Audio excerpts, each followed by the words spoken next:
ఇండియాలోనే #1 varicose veins hospital Avis vascular centre. నమస్తే రమగారు. నమస్తే జయ. రమగారు, ఈ నెల 7వ తారీఖున మనకి చంద్రగ్రహణం వచ్చింది. అసలు గ్రహణం, సూర్యగ్రహణం కానీ చంద్రగ్రహణం కానీ మీరు ఫాలో అవుతారా? ఏం చేస్తారు? గ్రహణాన్ని బట్ట అంటే మనకి దాని తీవ్రత ఉన్న దాన్ని బట్టి చేస్తారా? ఏం చేస్తారు? ఈ పాక్షిక చంద్రగ్రహణం, పాక్షిక సూర్యగ్రహణం అని చెప్తారు కదా జయ. మనకి ఇక్కడ కనపడదు. మేమేం పెద్దగా దాని మీద పాటింపుగా అలా ఏం చేయటల్లా. చిన్నప్పుడు అంటే గ్రహణం అంటే చూడాలని గ్రహణం చూడాలి అని చెప్పి చూసేవాళ్ళం. మా పుట్టింట్లో పెద్దగా గ్రహణాల పట్టింపులు అవి లేవు. పట్టు స్నానం, విడుపు స్నానం అని చేయించేవాళ్ళు. గ్రహణం పట్టగానే స్నానం చేసేవాళ్ళం.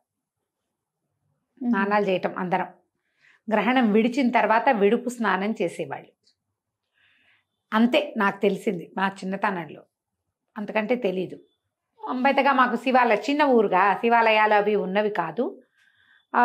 చిన్నప్పుడు 2-3 సార్లు నేను విన్నది ఏంటంటే, సూర్యగ్రహణం అదే చంద్రగ్రహణం మర్నాడు శివాలయంలో విరివిగా అభిషేకాలు చేసుకునేవాళ్ళు.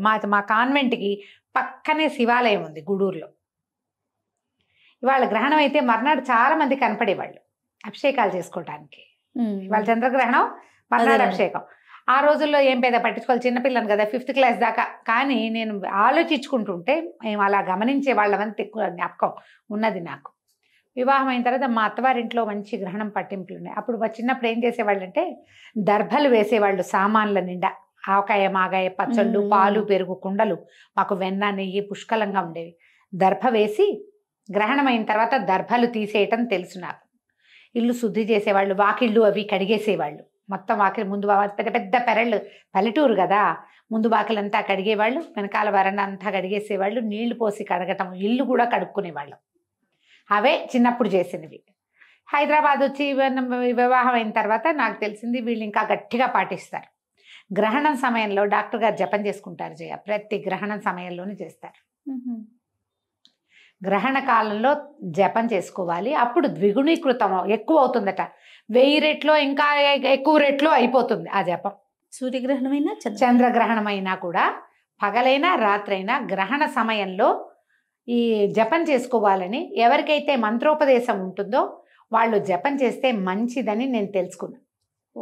అయితే నాకు అష్టాక్షరి ఉపదేశం ఉంది. కాసేపు జపం చేసుకుంటాను నేను. ఓకే. అప్పటి నుంచి నేను నేర్చుకున్నాను, నేను తెలుసుకున్నాను అనమాట. అంతకుముందు మామూలుగా మనకేంటి, ఈ గ్రహణం రాగానే దర్భలు తీసుకెళ్ళి మేడ మీద వేసేయటము, తర్వాత ఈ పచ్చళ్ళ సీసాలలో వాటిలలో వేసుకోవటము, తర్వాత ఇల్లు ఒకసారి తడిబట్టి పెట్టి తుడిచేసుకోవటం.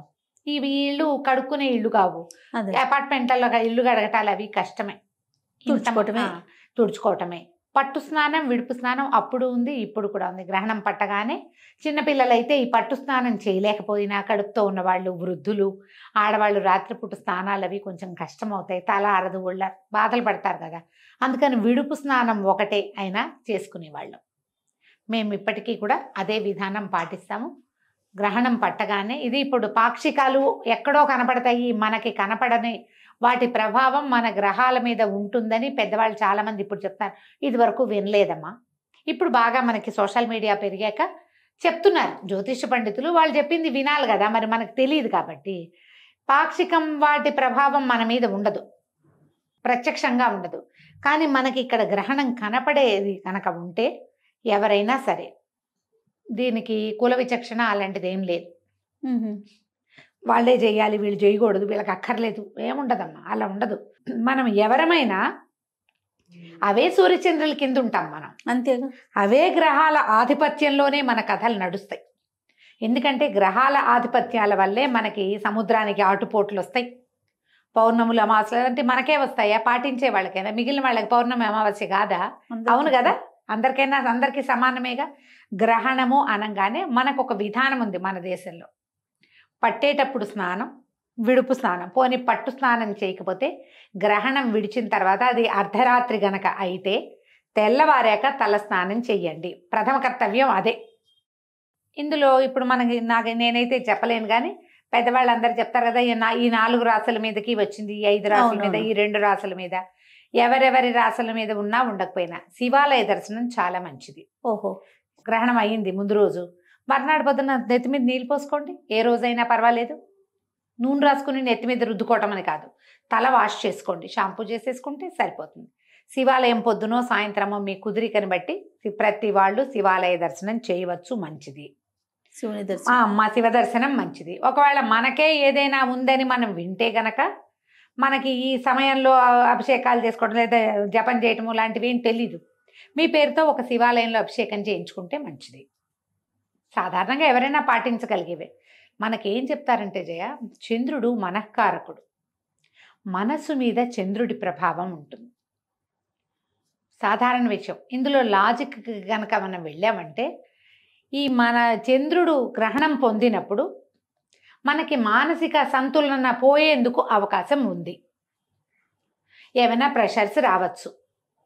మన జాతకంలో చంద్రుడు ఉచ్చ స్థానంలో ఉండటమో లేదా ఏదో స్థానంలో ఉంటాడు, ఎక్కడో చోట ఉంటాడు కదా, దాన్ని బట్టి దాని ప్రభావం మన మీద కొంత ఉండడానికి అవకాశం ఉంది. ఈ చంద్రుడి సమస్య అనగానే చంద్రుడికి రంగు తెలుపు, తెల్లటి వస్తువులు ఎవరికైనా ఇవ్వటం, బియ్యం ఇవ్వచ్చు, తర్వాత వెండి వస్తువులు, పాలు పెరుగు ఇవ్వచ్చు, వెండి వస్తువు ఏదైనా ఇవ్వచ్చు, తెల్లటి వస్త్రాలు ఇవ్వచ్చు. ఇవి ఎవరికైనా ఇవ్వటం ద్వారా కూడా మనం ఆ సమస్యల నుంచి కొంత బయటపడతాం. ఇది పెద్దవాళ్ళని అడిగి మీరు జాతకం చూపించుకుని చేసుకుంటే మాత్రం మంచిది, లేదా లోక సామాన్యంగా చేద్దామంటే ఇలాంటివి కూడా చేయొచ్చు. వైట్ వస్తువులు, వైట్ డ్రెస్సులో లేకపోతే పంచలో బ్రాహ్మణులకు ఇచ్చినా మంచిదే. ర్యాండమ్గా ఎవరికైనా పడేటట్టుగా పాతవి కాదు కొత్తవి కొని గనక ఇస్తే మీకు దాని ప్రభావం కొంత తక్కువగా ఉండేందుకు అవకాశం ఉంది. స్నానం చేయటం, మీకు ఏదైనా చిన్న ఉపదేశం ఉన్నా లేదా మీరు దైవభక్తి పరులు రోజువారీ ఏదో కృష్ణారామ అనుకునే అలవాటు ఉంటే గనక మనం ఆ సమయంలో కూర్చుని ఏదైనా చదువుకోవచ్చు. విష్ణు సహస్రనామం చదివే అలవాటు ఉంది, చదువుకోండి. లక్ష్మీ అష్టోత్తరం చదువుతారు, చదవండి, ఏం పర్వాలా. దేవతదా, దేవుడిదా, వినాయకుడిదా, కుమారస్వామిదా ఆలోచించద్దు. మీరు ఏం చేసినా ఒక్కటే శ్లోకం వచ్చు, మీకు శుక్లాంబరధరమే వచ్చు, చదవండి 108 సార్లు, అదే ఏం పర్వాలా.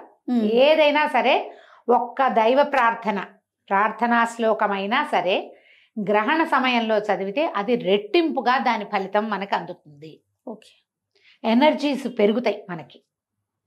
ప్లస్ అమ్మా, ఇది ప్లస్ చేసుకోవటమే అంతే. ఇది గర్భవతులు దీన్ని చూడకూడదు, కదలకుండా ఉండాలని చెప్తారు. గర్భవతులైతే మీరు రెస్ట్ తీసుకోండి, ఏం చెయ్యొద్దు. దీనికి ఇంకొక నియమం ఏంటంటే జయ, గ్రహణ సమయానికి ఆహార స్వీకారం చేయకూడదు ఎవరైనాను. గ్రహణం టైంకి పొట్టలో క్రియలన్నీ అయిపోవాలి, అరిగిపోవాలి, అన్నం ఎత్తిపెట్టేసేయాలి అన్నీ. ఇప్పుడు ఇది రాత్రి వేళలే పట్టింది, 9:50కో ఎప్పుడో ఉన్నది, మనం సాయంకాలం 6 గంటలకే తినేసేయాలి, అన్నం అరిగిపోతుంది. 9:30కి 9:50 అయ్యాక ఓ చెమ్ము నీళ్ళు పోసుకుని కూర్చోండి, ఏదైనా చదువుకోండి, టైం ఉందిగా, ఒక గంట సేపు అయినా చదువుకుని. గ్రహణం సమయంలో మీరు నిద్రపోయినా పర్వాలా, తెల్లవారు లేచాక స్నానం చేయండి.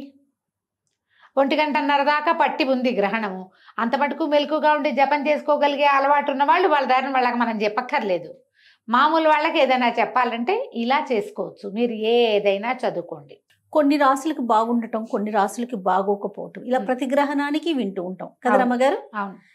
అంటే దీని వెనకాల ఏమన్నా ఉందంటారా? ఏమి కాదు జయ, అది ఇప్పుడు ఈ గ్రహణం పట్టిన సమయంలో ఏ రాశి ఎక్కడెక్కడ ఉన్నది దాన్ని బట్టి ఆయా రాసులకి ఇప్పుడు ఆ గ్రహదేవతలు ఎక్కడున్నారో దాన్ని బట్టి కదా. అప్పుడు ఈ గ్రహాలకి మంచిది కాదు, వీళ్ళు కొంచెం జాగ్రత్త పడాలంటే ఏం చేస్తాం, గ్రహణాన్ని ఆపలేం కదా, చూడకుండా ఉంటే పోదు. అది బయట కాస్మిక్ దీంట్లో జరిగేది, వినీలాకాశంలో జరిగేదాని ఎఫెక్ట్ దాని కింద ఉన్నాం మనకు తప్పదు. మనం ఒకవేళ తెలుసుకుంటే ఇవి చేసుకోండి అని ఏమైనా చెప్పినప్పుడు వాటిని పరిహారాలు పాటిస్తే సమస్య కొంత మటుకు సద్దుమణుగుతుంది. అన్నిటికంటే అత్యంత సులువైనది దేవాలయ దర్శనం. మర్నాడు చక్కగా శివాభిషేకం చేసుకోండి. ఇది ఆదివారం నాటి రాత్రి వచ్చింది, సోమవారం శివుడికి విశేషం కదా. అవునండి. చక్కగా అభిషేకం చేసుకోండి, దానం చెయ్యండి, ఎక్కడైనా బియ్యం దానం చేసేయండి, బియ్యం ఇవ్వండి మీ చేతితోటే. మీరు ఇవ్వండి. పాత రోజుల్లో ఏం చేసేవాళ్ళు జయ, అడుక్కునే వాళ్ళు, భిక్షకులు వచ్చేవాళ్ళు, ఇట్లా దోసిడితో బియ్యం తీసి పెట్టేవాళ్ళం. ఇప్పుడు ఆ అవకాశం లేదు. చక్కగా ఒక కవర్ ప్యాక్ చేయండి, ఒక 4-5 కవర్లు ఎవరికైనా చేతిలో పెట్టండి, అన్నం వండుకుంటారు కదా. మీ కర్మ పరిపక్వం అయిపోతుంది, వాళ్ళు తినేస్తారు, వాళ్ళకి అరిగిపోతుంది. మీ దాన ప్రక్రియ ఉపయోగపడుతుంది తప్పకుండా. పెద్ద పెద్దవి చేయలేకపోతాం, ఇదైనా చేయొచ్చు. చేయగలిగినంత. పంచదార కూడా ఇవ్వచ్చమ్మా, ఆ, పంచదార కూడా పనికొస్తుంది, అది కూడా ఇవ్వచ్చు. బియ్యం దానం చేస్తే అసలు చంద్రుడికి దానం చేసేదే బియ్యం. బియ్యం. తెల్లటి వస్త్రాలు, ముత్యము, వెండి ఇవన్నీ కూడా దానానికి పనికొస్తాయి. తెల్లటి వస్తువులు ఏవైనా అలంకరణ వస్తువులు కూడా ఇవ్వచ్చు. ఇవన్నీ పాక్షికంగా అయినా కూడా పనిచేస్తాయి. ఇలాంటిది ఏదైనా చేసుకోవచ్చు. మీరు ఏదైనా చదువుకోదలుచుకున్న వాళ్ళు చదువుకోవచ్చు. భయపడాల్సిన పనే ఉందమ్మా. మనం భయపెడితే ఏమాగుతుంది? మనకు భయం మిగులుతుంది, అంతే. అనవసరమైన ప్రెషరు, టెన్షను కదా. అవును. ఒకవేళ భయాలు, టెన్షన్లు, ప్రెషర్లు మీకుంటే ఓ పురోహితుడిని ఆశ్రయించి ఆయన ఏం చెప్తే అది చేసుకోండి. అంత లేదు ఊరికే కొంచెం అనుమానం, ఇది చేసుకోండి. దానికి మనకి ఏం చేయాలనేది కూడా మనం చెప్తా ఉన్నాం కదా చెప్తున్నారుగా, రమ్మగారు. పెద్దవాళ్ళంతా ఆ, చెప్తారమ్మా. సో చేసుకోవడమే. చేయగలిగినంత ఆ, చేసుకోగలిగినంత. చేసుకోగలిగినంత చేసుకుంటే కొంత మటుకు దాని ఎఫెక్ట్ లో నుంచి తగ్గుతాం. ముందు మనసు ప్రశాంతంగా ఉంటది కదా రమ్మగారు. ఓకే, ఇది ఉంది నాకు, నా రాశికి ఇది జరుగుతోంది, దానికి పంచదారో బియ్యమో ఇవ్వాలి, ఇచ్చేసామనుకోండి ఏదో ఒక తృప్తి, అది ఒక తృప్తి, ఒక తేలికపాటు అనిపిస్తుంది. ఒక దేవాలయానికి వెళ్ళాం, ఓ దర్శనం చేసాం, ఒక అభిషేకం చేసుకున్నాం, ఒక క్షేత్ర దర్శనం చేసాం. ఇలాంటిది ఏదైనా చేస్తే ఈ ఎఫెక్ట్ లో నుంచి కొంత తగ్గటంతో పాటు ఈ చేసిన తాలూకు ఫలితమేమో మనకి ప్లస్ అవుతుంది. పాజిటివ్ ఎనర్జీ కదా, దాన్ని సొంతం చేసుకోండి. అంతకంటే పెద్ద హైరాన్ పడక్కర్లేదేమో అని అనుకుంటున్నాను. తప్పకుండా రమ్మగారు. నమస్తే. నమస్తే జీ.